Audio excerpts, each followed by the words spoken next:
وقت ہے وہ میں آپ کے سامنے ان کی ترجمانی کرتے ہوئے ایک شعر کی صورت میں رکھوں گا.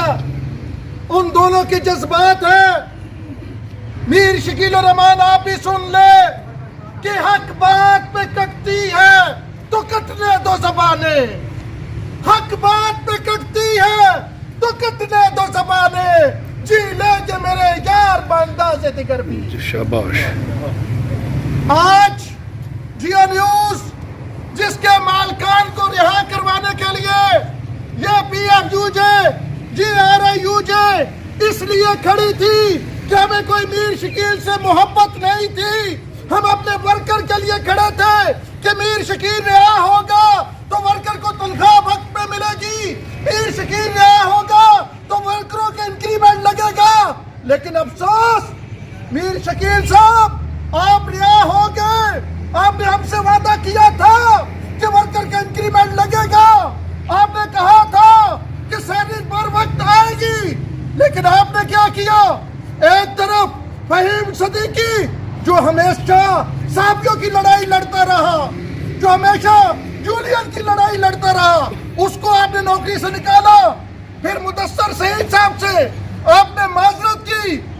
اگر جیو ایک پروفیشنل ادارہ ہے تو پھر جیو کے مالکان کو یہ بھی پتا ہوگا کہ مدثر سعید ان چند پروفیشنل میں سے ہے جن کے اسلام آباد میں توتی بولتا ہے. لیکن آپ نے کیا کیا؟ صرف اس آڑ میں کہ مدثر سعید نے حق کی آواز اٹھائی تھی. جناب اعلیٰ آپ تو کہتے ہیں ہمارے چینل پہ ڈیموکریسی ہے, ہم اپنے خلاف احتجاج اپنے چینل پہ بھی دکھاتے ہیں, اپنی اخبار میں بھی چھاپتے ہیں. تو پھر مجھے بتائیں میر صاحب آپ کس ڈیموکریسی کی بات کر رہے ہیں؟ آج ہمارے دوست اپنی احتجاج میں شرکت نہیں کر پا رہے.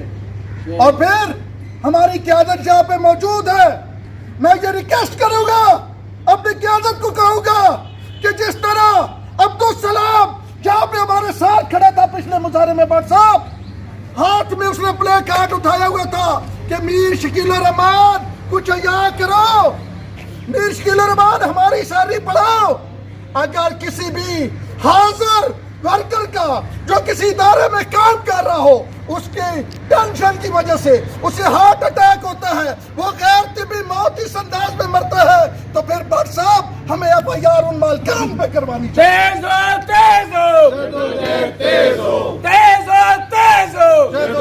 تیز ہو ایک پہ حملہ, ایک پہ حملہ.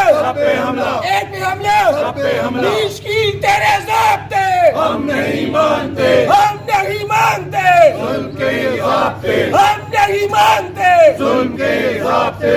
میر شکیل صاحب یہ جیو آپ کی وجہ سے جیو نہیں ہے. یہ جیو اگر جیو ہے تو فہیم صدیقی کی وجہ سے ہے, مدثر سعید کی وجہ سے ہے, آصف بشیر چودھری کی وجہ سے ہے.